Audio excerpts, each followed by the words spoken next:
عام کر دیں۔ وَلَوْ كَرِهَ الْمُشْرِكُونَ، اگرچہ یہ بات شرک کرنے والوں کو کتنی ہی بری ہی کیوں نہ لگے، تو شرک کرنے والے مشرک کبھی بھی یہ نہیں چاہیں گے کہ اللہ کے نبی کا دین، دین اسلام یہ دنیا کے اندر عام ہو۔ مسلمان کو یہ بات ذرا سمجھنی چاہیے، اور حقیقت میں ایسا ہو بھی رہا ہے۔ ہر تھوڑے عرصے کے بعد دنیا میں کوئی شوشہ چھوڑ دیا جاتا ہے۔ کبھی معاذ اللہ نبی اسلام سب کہہ دیجیے صلی اللہ علیہ وآلہ وسلم کی ذات اقدس میں بے ادبی گستاخی کے جملے کہے جاتے ہیں، کبھی خاکے بنا دیے جاتے ہیں۔ معاذ اللہ کبھی آپ کی زندگی کی سیرت کے کسی پہلو کو لے کر اعتراض جڑ دیا جاتا ہے۔ یہ طرح طرح کے حربے ہیں، مختلف ہیلے بہانے ہیں، یہ کفر کی وہ منافقانہ چالیں ہیں جو آج شروع نہیں ہوئی۔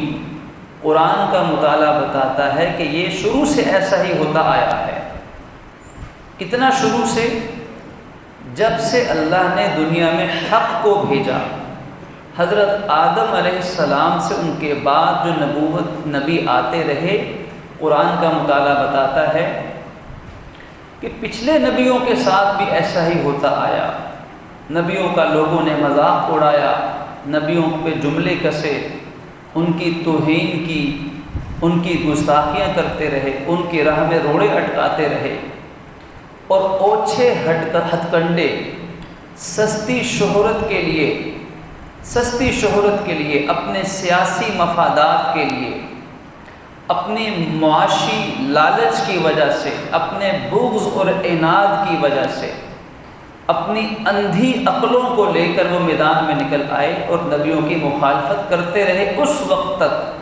جب تک اللہ کا ان پر عذاب اتر نہیں گیا۔ اور ایسا ہی ہوا، یا تو لوگوں نے اسلام قبول کیا،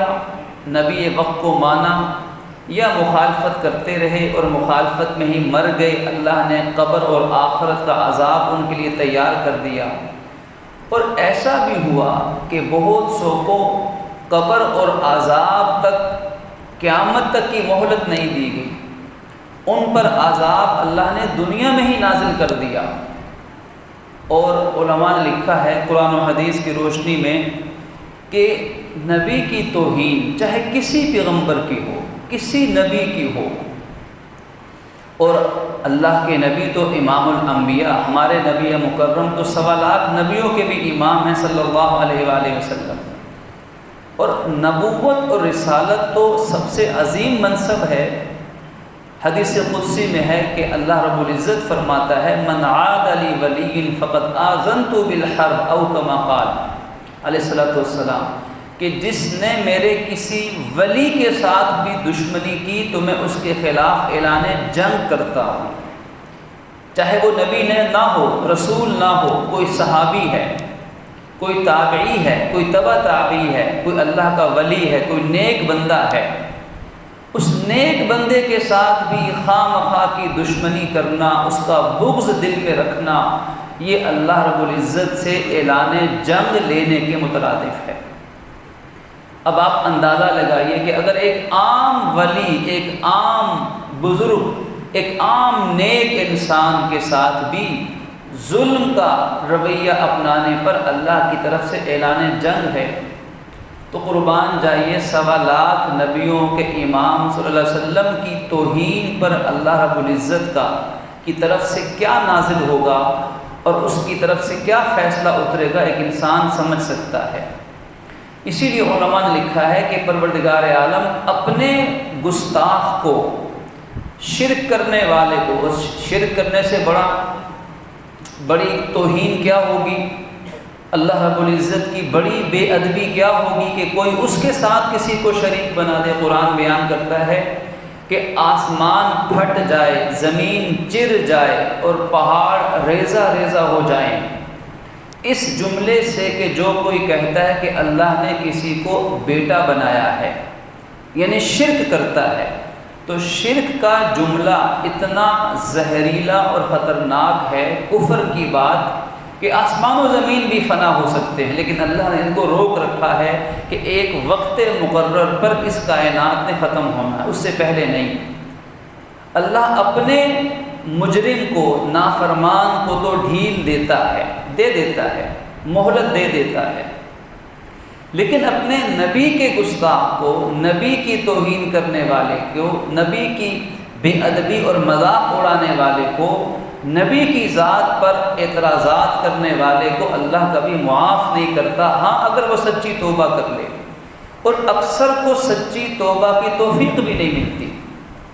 کیونکہ یہ جرم ایسا ہے، یہ گناہ کا کینسر ایسا ہے کہ اس کا کوئی علاج عام طور پر نہیں نکلتا، توبہ کی توفیق نہیں ملتی، سوائے اس کے اللہ تعالیٰ جس پہ خاص الخاص کرم فرمائیں، ورنہ توہین رسالت کے ارتکاب کرنے والے کو عام طور پر تجربہ یہ ہے کہ توبہ کی توفیق نہیں ملتی، بلکہ وہ اور گناہوں کے اندر ڈوبتا چلا جاتا ہے۔ اب تاریخ اٹھا کر دیکھ لیجئے،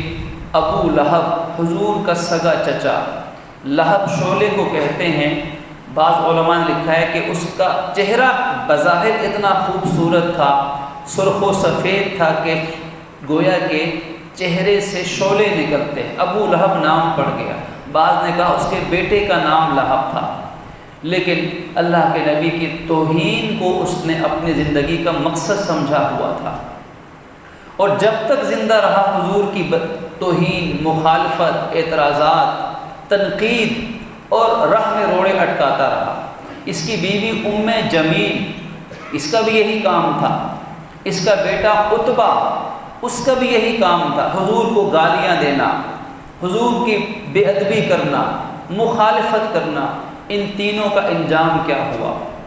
ابو لہب کا انجام تو یہ ہوا کہ اس کے جسم پر ایک پھوڑا نکلا، ایک دانہ نکلا، ایک گلٹی نکلی، اور وہ کینسر بنی اور پورے جسم میں پھیل گئی، پورے جسم کے اندر بدبو پیدا ہو گئی، اور جسم اس کا گل سڑ کر جسم گرنا شروع ہو گیا، حتیٰ کہ اس کے بیٹوں نے، اس کے گھر والوں نے اس کو گھر سے باہر پھینک دیا۔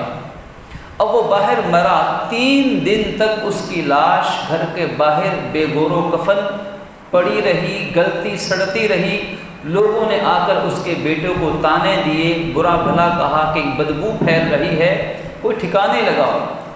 انہوں نے حبشی غلاموں کو بلایا، اور حبشی غلاموں نے آ کر اس گڑھا کھود کر اس میں پھینک کر اس کو ٹھکانے لگایا۔ قرآن کہتا ہے یہ عذاب تو صرف دنیا کا ہے، جو کہ چھوٹا عذاب، وَلَعَذَابُ الْآخِرَةِ اکبر،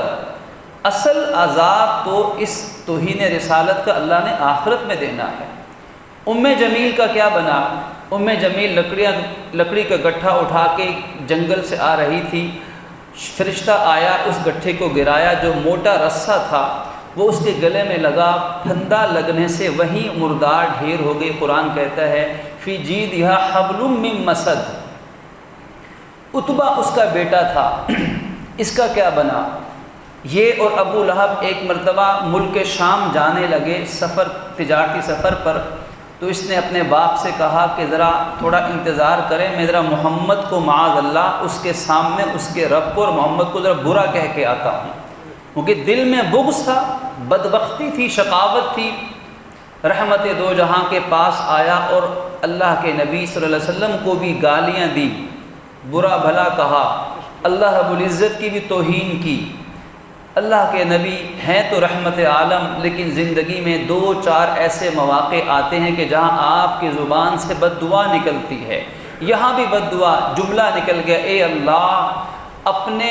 کتوں میں سے کسی کتے کو اس پہ مسلط کر دے۔ یہ اللہ کے نبی کی زبان سے جب جملہ نکلا، یہ عتبہ واپس آیا اور آ کر ابو لہب کو سارا ماجرا سنایا کہ میں نے یہ بھی کیا، میں نے وہ بھی کیا، کیونکہ وہ توہین رسالت کو بڑا فخر سمجھتے تھے۔ آج کا کفر بھی یہی کر رہا ہے، آج کے مشرک کی بھی، چونکہ آخری وقت ہے تو آخری وقت عام طور پر ایسے ظالموں کا یہی ہوا کرتا ہے کہ وہ توہین رسالت کے گناہ میں مبتلا ہو جاتے ہیں۔ یہ کسی قوم کی یا کسی فرد کی تباہی کا آخری لمحہ ہوتا ہے کہ وہ توہین رسالت کا ارتکاب کرنا شروع کر دیتا ہے۔ اپنے باپ کے سامنے اس نے فخریہ کہا کہ میں نے یہ کیا ہے، اور وہ جملہ بھی حضور کا بیان کر دیا کہ مجھے محمد نے تو یہ کہہ دیا ہے، یہ بد دعا دے دی۔ اب وہ ابو لہب ڈر گیا، اس نے کہا کہ بیٹا دیکھو، محمد کی زبان سے نکلی ہوئی کوئی بات آج تک کبھی غلط ثابت نہیں ہوئی، سب کہہ دیجیے صلی اللہ علیہ وآلہ وسلم، کبھی غلط ثابت نہیں ہوئی۔ اب یہ سفر پر گئے، راستے میں ایک چرچ یا گرجا آیا، وہاں پورے قافلے نے پڑاؤ ڈالا۔ اب ابو لہب نے پورے قافلے والے کو واسطے دے کر، یوں کہہ لیں کہ منت سماجت اور ترلوں پر آ گیا اور کہا کہ دیکھو یہ سارا سامان رکھو اور اس سارے سامان کے اوپر، چوٹی کے اوپر میرے بیٹے کو سلانا اور سب لوگ اس کا پہرا دینا، کیونکہ محمد کی بات کبھی غلط نہیں ہوئی ہے۔ وہاں جب وہ پہنچتے ہیں تو اچانک ایک شیر کہیں سے نمودار ہوتا ہے۔ وہ چونکہ علاقہ بھی ایسا تھا کہ ایک پادری نے ان سے کہا تھا کہ تم کس علاقے میں آ گئے ہو، یہاں تو وحشی درندے ایسے پھرتے ہیں جیسے بھیڑ اور بکریاں پھرا کرتی ہیں، تو تم نے آ کے غلطی کی ہے۔ لیکن اللہ کی شان، قدرت خدا بندی نے اس قافلے کو کہاں پہنچایا اور کرنا کیا تھا۔ شیر سامنے آیا، روایات میں آتا ہے کہ شیر نے لوگوں کو سونگھنا شروع کیا جیسے وہ کسی کی تلاش میں ہے، جس کو سونگھتا ہے چھوڑ کے چلا جاتا ہے، سارے قافلے کو چھوڑ دیا۔ آخر کار اس نے جست لگائی، چھلانگ لگا کر اونچائی پر پہنچا اور وہاں عتبہ بن ابو لہب کے ٹکڑے ٹکڑے کر کے اس کو ہلاک کر دیا۔ یہ ہے گستاخی رسول کا انجام۔ ایک ایسے نہیں، صدیوں سے یہ سلسلہ چلا آ رہا ہے کہ خالق عز و جل نے قسم اٹھا کے فرمایا تھا قرآن میں، اِنَّا كَفَيْنَاكَ الْمُسْتَهْزِئِينَ، اے نبی جی آپ فکر مت کیجئے، آپ کی توہین اور استہزاء کرنے والوں کے لیے ہم کافی ہیں۔ اس لیے اللہ نے نبوت اور رسالت کے تحفظ کی ذمہ داری خود اپنے ذمے لی ہے۔ جیسے قرآن کی حفاظت میری اور آپ کی امت مسلمہ کی محتاج نہیں، اسی طرح ناموس رسالت کا تحفظ بھی ہمارا محتاج نہیں۔ ہاں یہ ہماری خوش نصیبی ہوگی اگر کوئی مسلمان اپنے بچے کو قرآن یاد کروا لے، حافظہ بچوں کو بنا دے، تو یہ بھی اس خدائی فورس میں شریک ہو جائیں گے، یہ ہماری خوش نصیبی ہوگی۔ ایسے ہی ہماری نیک بختی ہوگی کہ اگر ہم سے ناموس رسالت کے تحفظ کا اگر اللہ ہم سے کام لے لے، ہمیں توفیق دے دے، تو یہ ہماری خوش نصیبی ہوگی، ورنہ اللہ کے نبی کی ذات اس کی محتاج نہیں۔ سارے مسلمان بھی اگر آج یہ کام چھوڑ دیں تو اللہ غیر مسلموں سے بھی یہ کام لے لے گا۔ اگر آج امت مسلمہ، حالانکہ ایسا نہیں ہے الحمدللہ، اور اللہ کا فضل اور کرم، انڈیا کے اندر توہین رسالت کے ارتکاب پر جو ہم نے پھر ایک مرتبہ امت کے اس ایمان اور ولولے کو دنیا میں دیکھا کہ عرب ممالک کے اندر کس طرح بائیکاٹ انڈیا کا کیا گیا، پوری دنیا میں مسلمانوں نے اپنے ایمانی جذبات کا اظہار کیا اور منہ توڑ جواب دینے کی کوشش کی۔ الحمدللہ یہ سلسلہ آج تک اور ہمیشہ قیامت تک جاری رہے گا۔ کفر جتنی کوشش بھی کر لے، الحمدللہ اور انشاءاللہ اللہ کی رحمت سے مسلمان کے دل سے حضور کی محبت کو نکال نہیں سکتے ہیں۔ یہ مسلمان کا اپنے نبی سے تعلق یہ ختم نہیں ہو سکتا، اس تعلق کو وہ کبھی مٹا نہیں سکتے،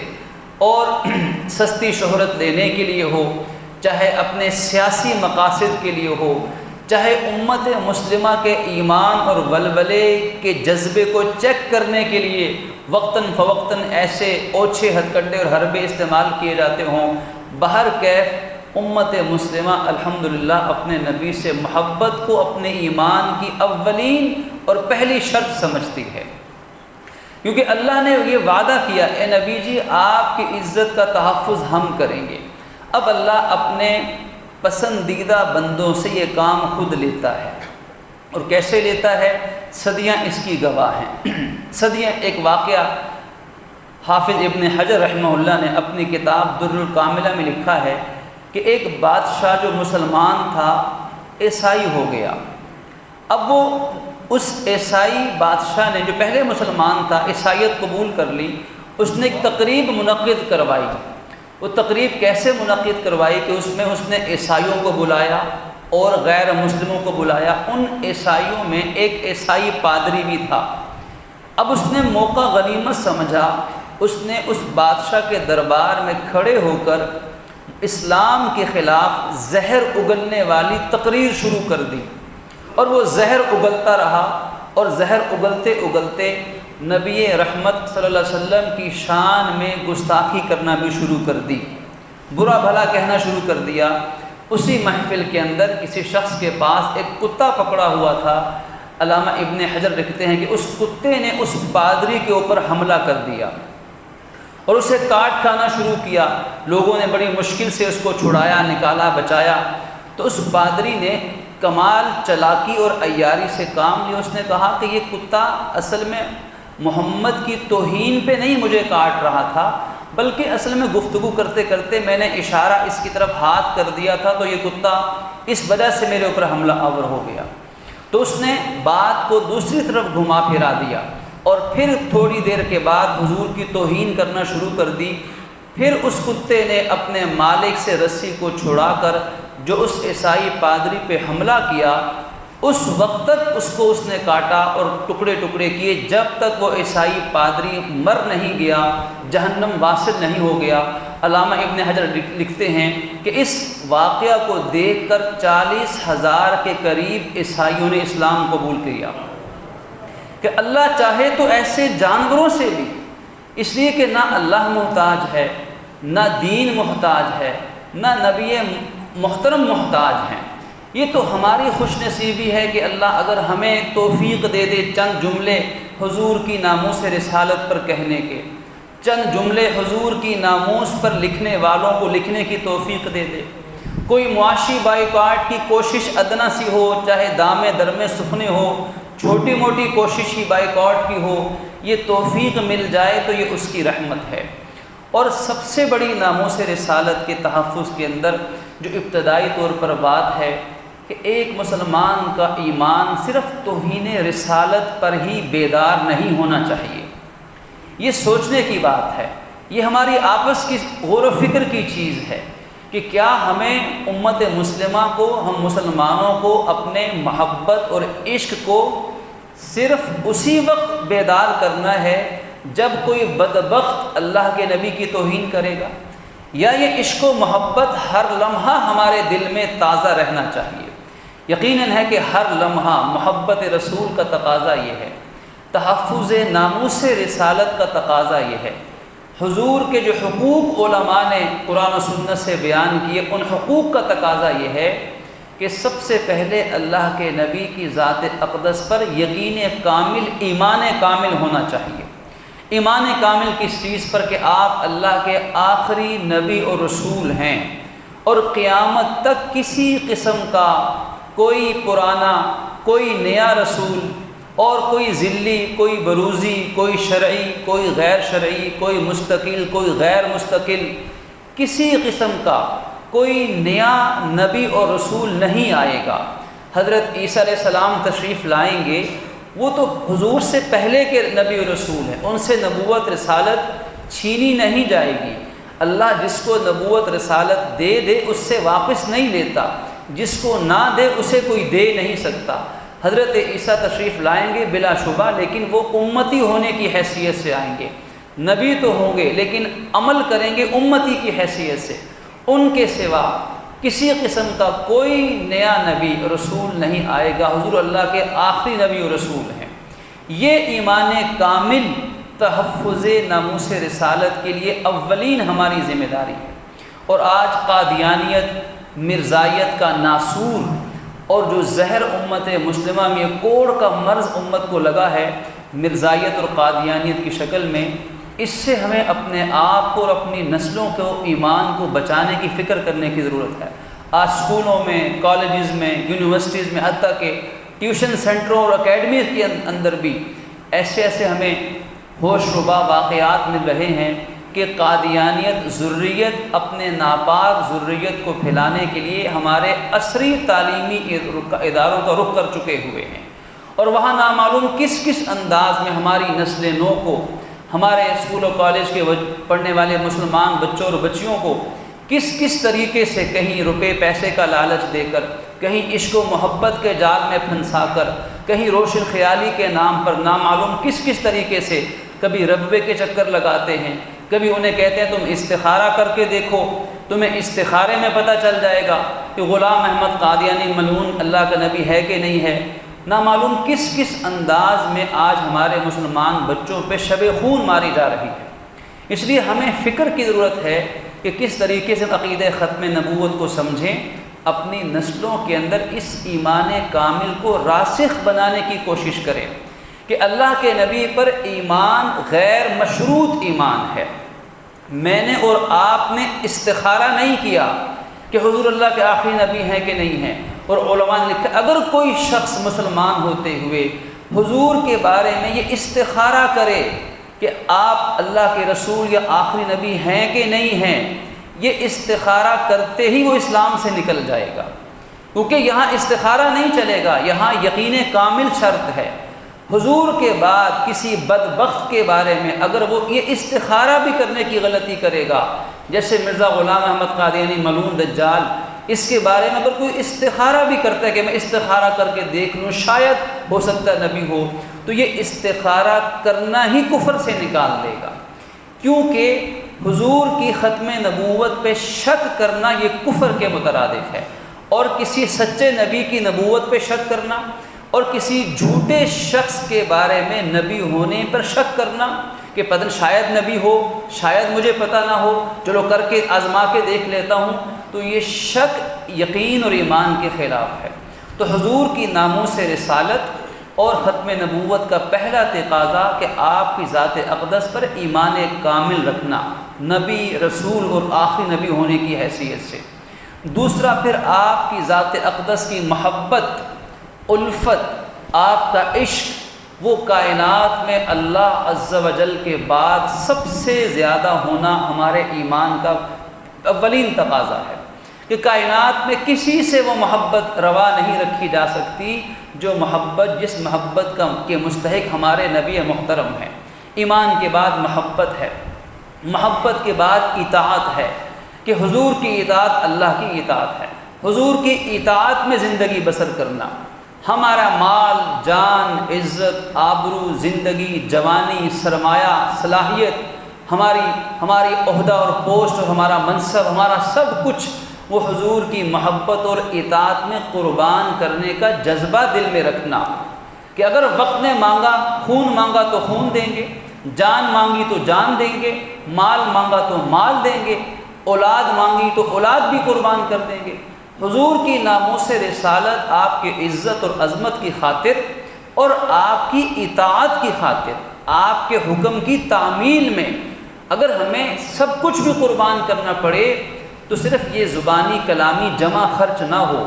بلکہ دل میں یہ ایمان کامل، یہ وعدہ بندہ مومن اور اس کے رب کا ہونا چاہیے۔ اگر وقت ایسا بھی آپ پہنچا تو قربان کرنا پڑا تو قربانی سے ہم دریغ نہیں کریں گے۔ تو یہ ایمان، اس درجے کا ایمان حضور کے ساتھ ہونا شرط ہے۔ اور حضور پہ درود بھیجنا، درود و سلام، یہ حضور کے حقوق میں سے ہے۔ تحفظ ناموس رسالت کے اندر اس کا بنیادی کردار ہے کہ درود پاک، زیادہ سے زیادہ درود و سلام پڑھنے کی کوشش، اس سے حضور کی محبت دل میں پیدا ہوگی، اللہ پاک کی رحمت دل میں آئے گی، حضور کی اطاعت سمجھ آئے گی کہ اطاعت کیا ہوتی ہے، اطاعت کی توفیق ملے گی۔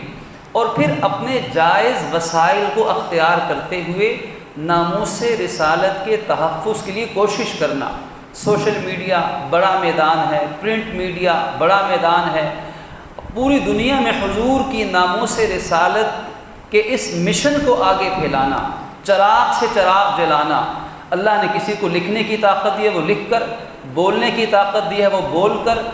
دعوت و تبلیغ کی طاقت دی ہے دعوت و تبلیغ سے، کسی کو جہاد کی طاقت دی ہے وہ جہاد کے ذریعے سے،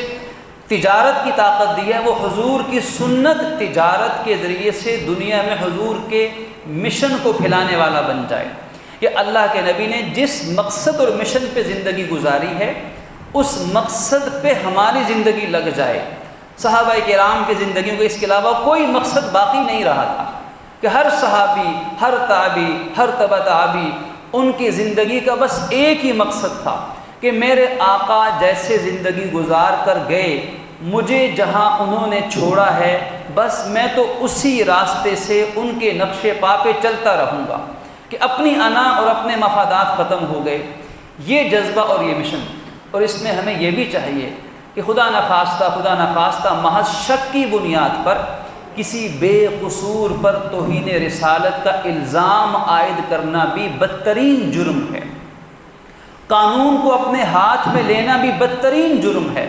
اور معاذ اللہ اس سے بدترین شکل کیا ہوگی کہ اپنے سیاسی جھگڑوں کی وجہ سے، خاندانی معاشی پلاٹ پراپرٹی کے جھگڑے کی وجہ سے، ذاتی فرقہ وارانہ چپکلش کی بنا پر معاذ اللہ کسی بے قصور پر توہین کا الزام، جھوٹا الزام عائد کر کے اس کے جان و مال کو نقصان پہنچانا، یہ ایک اس لحاظ سے بھی جرم ہے کہ یہ ظلم ہے، ناجائز ہے۔ اور اگر ہم تحفظ ناموس رسالت کی اگر ہم بات کریں، یہ بڑی قابل غور بات ان احباب کے لیے جو بات کو سمجھ رہے ہیں اور ناموس رسالت اور ختم نبوت کے تحفظ کے کام کی ذمہ داری کو سمجھتے ہیں، یہ ان سے خصوصی گزارش ہے وہ اس بات کی حساسیت کو سمجھیں کہ بے گناہ کو اس پہ ناموس رسالت کے نام پر ظلم کرنا اصل میں یہ تحفظ ناموس رسالت کے مشن کو نقصان پہنچانے والی چیز ہے۔ اس کا فائدہ کفار کو پہنچے گا، اس کا فائدہ ان لوبیوں کو پہنچے گا جو پاکستان اور دنیا میں ناموس رسالت کے قوانین کو ختم کرنا چاہتے ہیں، جو توہین رسالت کی قتل کی سزا کو کے خلاف دنیا میں منفی پروپیگنڈا پھیلا رہے ہیں۔ ان منفی لابیوں کو فائدہ پہنچتا ہے، وہ کہتے ہیں کہ دیکھو ہم تو پہلے ہی کہتے تھے کہ یہ دیکھو یہ تو قانون ہی غلط ہے، یہ تو قانون ہی نہیں ہونا چاہیے، تو ایسوں کو موقع مل جاتا ہے توہین رسالت کے قوانین کے خلاف